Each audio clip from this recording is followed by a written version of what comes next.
Rama secara bahasa artinya cahaya. Nah, apa makna daripada cahaya? Cahaya artinya sesuatu itu ada dengan dirinya sendiri dan menjadi dengan dirinya segala sesuatu menjadi terang.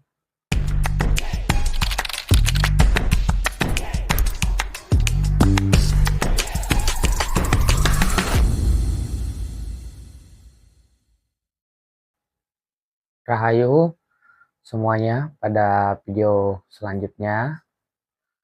Pada video kali ini kita melanjutkan renungan ataupun juga kontemplasi daripada cerita daripada Ramayana ini.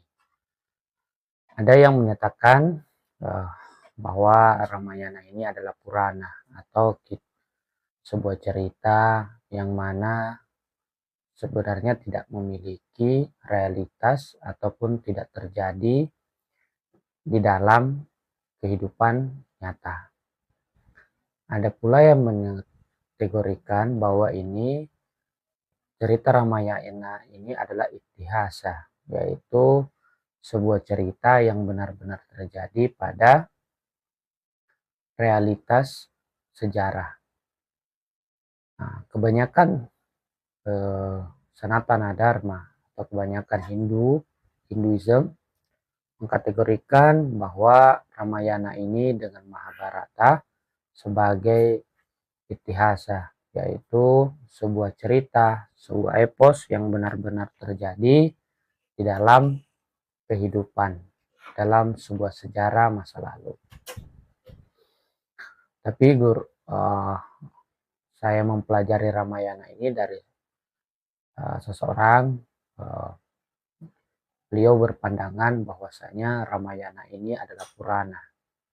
Artinya dia adalah sebuah cerita yang dibuat sebagai sebuah cerita yang dibuat, bukan dibuat-buat, akan tetapi berangkat dari sebuah penyingkapan atau berangkat dari sebuah pengalaman spiritual yang tinggi, sehingga cerita ini sangat relevan dalam menggambarkan ataupun juga mendemonstrasikan tentang isi-isi ataupun kandungan ataupun pesan yang ingin disampaikan dalam kitab-kitab Upanishad. Kitab-kitab Upanishad adalah kitab-kitab yang sangat filosofis dan sangat jarang orang yang mampu untuk memahaminya secara langsung. Agar bagaimana ajaran dalam Upanishad itu tetap berlangsung ataupun tetap kekal dan dapat membumi kepada masyarakat, maka dibuatlah yang namanya Purana daripada Ramayana ini. Tapi ada sebagian besar menyatakan ini itihasa. Sebagaimana juga kita dapati di cerita-cerita di kalangan kaum muslimin, cerita-cerita tentang sufism, banyak ajaran-ajaran sufi, banyak ajaran-ajaran mistis, lebih mudah atau sangat mudah dipahami jikalau saja disampaikan dalam bentuk cerita ataupun disampaikan dalam bentuk perumpamaan. Sehingga pesan yang ingin disampaikan mudah ditangkap oleh masyarakat pada umumnya atau manusia pada umumnya. Maka daripada itu rata-rata para pandit ataupun para resi, mereka sangat pandai bercerita ataupun sangat pandai memberikan perumpamaan untuk mendekatkan pikiran manusia kepada realitas yang melampaui akal atau beyond mind. Pikiran kita memiliki batasan, akan tetapi pikiran kita dapat memahaminya dalam bentuk yang lain. Pikiran manusia ketika ingin memahami sesuatu yang melampaui dirinya, maka itu sangat sulit. Maka dibutuhkan cerita-cerita ataupun juga perumpamaan-perumpamaan sehingga sesuatu yang beyond mind atau melampaui pikiran itu dapat dipahami.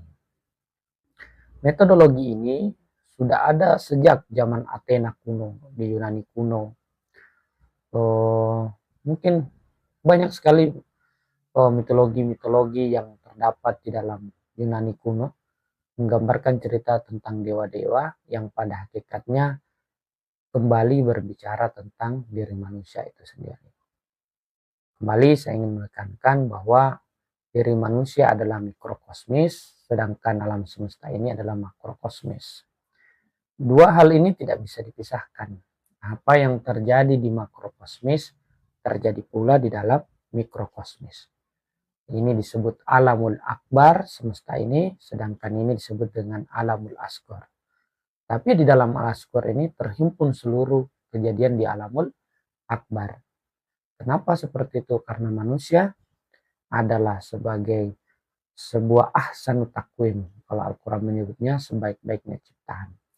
Sebaik-baik ciptaan adalah ciptaan yang mampu menghimpun segala hal, memahami segala hal, dan dapat merasakan segala hal. Itulah sebaik-baik ciptaan. Sebaik-baik ciptaan adalah yang mampu memahami dan mengetahui segala hal. Nah, jika ada ciptaan yang tidak mampu memahami yang lain, memahami suatu hal yang lain, maka dia tidak bisa dikatakan sempurna. Pada pertemuan sebelumnya kita telah sampai kepada pemahaman tentang Dasarata, yaitu ayah daripada Rama dan juga Ayodhya. Dua hal itu pada dasarnya terjadi di luaran tapi juga terjadi pada diri kita. Dasarata artinya orang yang mampu mengendalikan 10 hal, 5 panca indera dan 5 panca penggerak. Dan Ayodhya adalah tempat di mana Dasarata berada. Apa itu Ayodhya? Ayodhya adalah keheningan, Ayodhya adalah kemurnian, Ayodhya adalah kejernihan. Itulah tempat Dasarata, atau di mana seseorang yang mampu mengendalikan 10 hal di dalam 10 hal tersebut, maka dia akan mencapai kota yang disebut dengan Ayodhya. Dalam astrologi dalam Hinduisme, maka disebutkan puncak daripada perjalanan hidup manusia dalam kosmik mimpi daripada Bhagawan Wisnu, maka puncak tertingginya adalah Ayodhya. Ayodhya artinya apa? Keheningan, kemurnian, yang ada hanyalah yang orang Jawa menyebutnya ora ono opo-opo. Itulah Ayodhya. Suatu yang menarik para pemirsa sekalian yang menonton video ini, posisi Ayodhya dalam peta India itu, Alengka atau Sri Lanka berada paling bawah kalau kita lihat dari peta. Sedangkan Ayodhya berada pada puncak daripada atau berada paling utara, mendekati Nepal ke atas dari wilayah India. Dari sini kita bisa memahami kenapa memilih Alengka dan kenapa memilih Ayodhya dalam Purana ataupun Itihasa Ramayana.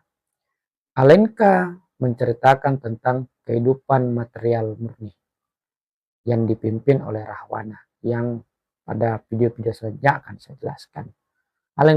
Ayodhya ini berada paling atas, berarti keheningan ataupun juga ora ono opo-opo, itulah yang paling puncak dari perjalanan manusia. Sekarang kita akan melanjutkan cerita tentang Rama. Rama secara bahasa artinya cahaya. Apa makna daripada cahaya? Cahaya artinya sesuatu itu ada dengan dirinya sendiri dan menjadi dengan dirinya segala sesuatu menjadi terang.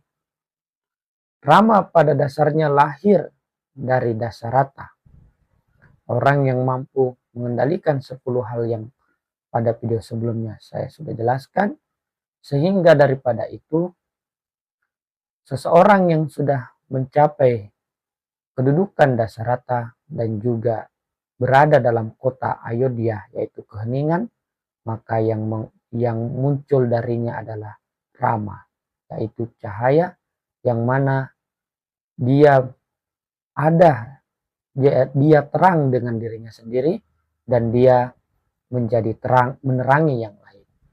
Apakah cahaya yang ada pada diri kita itu? Yaitu adalah awareness, kesadaran. Kesadaran inilah yang membuat tubuh ini eksis. Tanpa ada kesadaran, maka tubuh ini tidak bisa eksis, ataupun juga kita sebut biasa dengan mati.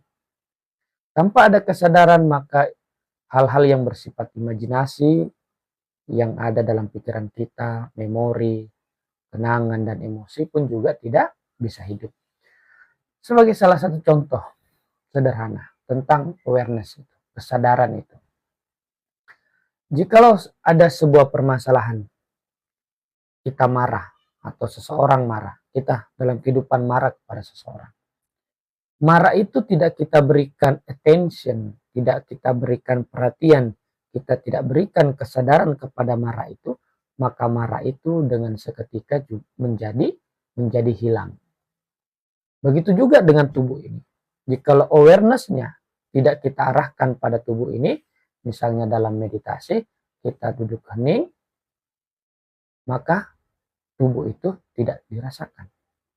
Kalau saja misalnya, salah satu contoh yang menarik, misalnya kalau kita lagi dikejar anjing, kalau ada atau hewan liar yang mengejar kita, babi, anjing, atau hewan-hewan yang liar lainnya mengejar kita. Awareness kita atau kesadaran kita tempatkan kepada bagaimana kita lepas dari kejaran itu. Maka fokus kita apa yang ada di depan. Sehingga yang terjadi adalah ketika kita menginjak paku, maka paku itu tidak terasa. Kenapa? Karena kita tidak meletakkan kesadaran kepada kaki kita. Yang kita letakkan kesadaran kita pada apa yang ada di depan kita, rintangan apa yang ada di depan kita. Misalnya lagi, satu contoh tentang awareness atau yang kita sebut di sini dengan Rama. Rama itu awareness. Ketika awareness itu hadir, salah satu contoh yang sering saya ajarkan yaitu ketika seseorang goes atau naik sepeda. Orang yang naik sepeda yang menaruh awareness-nya pada badannya, menaruh awareness-nya pada ban sepedanya, menaruh awareness-nya pada jalan, maka dia dengan mudah dia sinkron dengan jalan itu karena awareness-nya ada pada jalan, awareness-nya ada pada ban, awareness-nya pada ada sepeda. Akan tetapi berbeda dengan orang yang awareness-nya tidak diletakkan di situ. Misalnya awareness-nya hanya pada tubuh.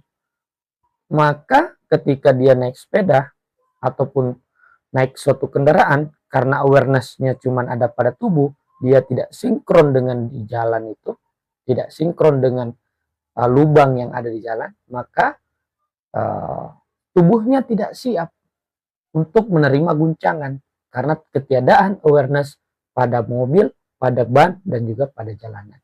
Itu pengaruh besar awareness dalam diri kita. Awareness itulah yang menyebabkan tubuh ini menjadi eksis. Tubuh ini menjadi terasa. Tubuh ini menjadi hadir dalam diri, hadir dalam kesadaran. Itulah Rama. Awareness ini pun juga di dalam cerita Ramayana ini diceritakan bahwa Rama setelah beranjak dewasa diajak oleh seorang resi yang besar, Brahma Resi, yaitu Wiswamitra.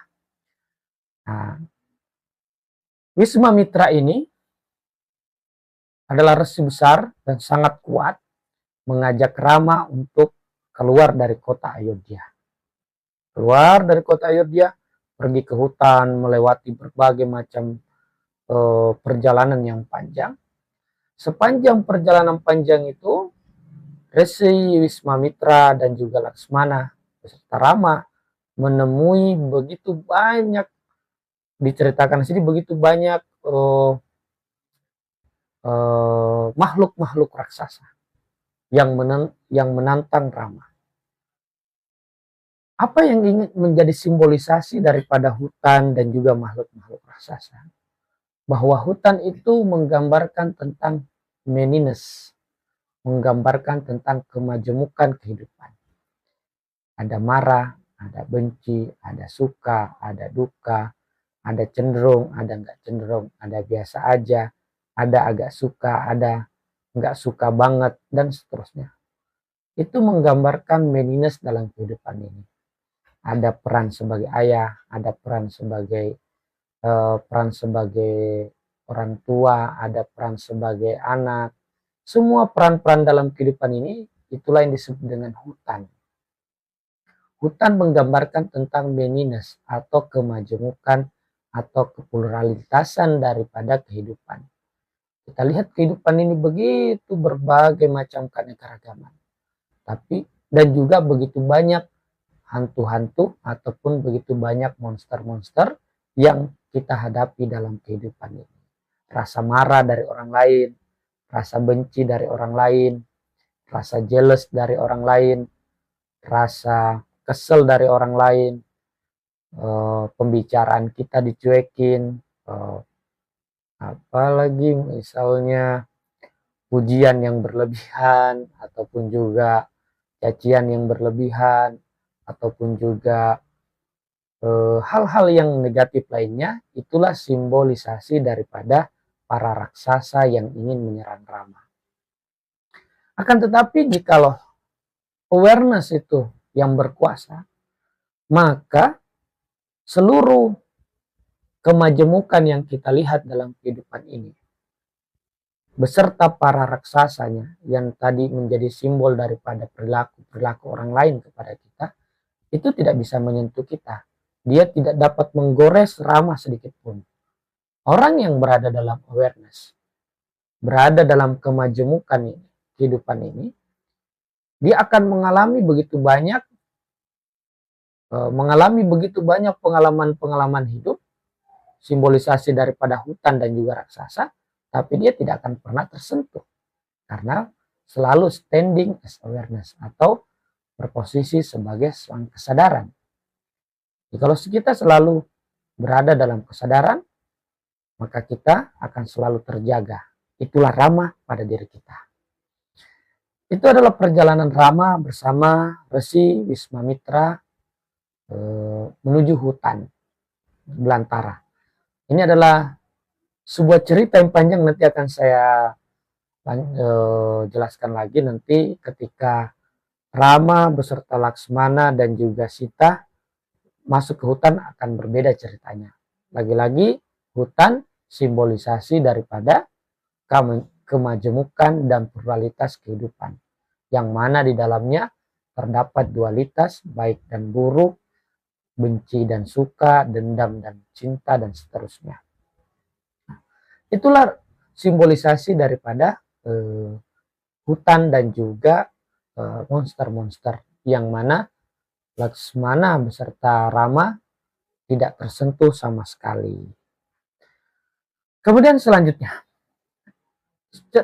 jadi yang ingin saya beritahu bahwa Rama ini memiliki guru yang disebut dengan Vasistha, atau Vasistha. Rama banyak belajar dari Vasistha, banyak belajar tentang Vedanta atau filosofi dari Vasistha. Jadi sehingga lahirlah tanya jawab Rama beserta Vasistha itu tentang Vedanta, tentang realitas kehidupan. Saya menganjurkan para pendengar sekalian mendownload sebuah kitab yang bernama Vedantasara yang ditulis oleh Vasistha. Itu Vedantasara sangat bagus dan sangat mendalam untuk kita pahami dan untuk kita dalami dalam persoalan filosofi dan spiritualitas dalam Sanatana Dharma. Tapi buku itu mengajarkan tentang ilmu hakikat ataupun ilmu tentang kebenaran yang tidak memandang latar belakang agama sedikit pun. Ini satu episode, insya Allah kita akan lanjutkan lagi pada episode video selanjutnya berkenaan tentang Rama. Terima kasih banyak. Rahayu.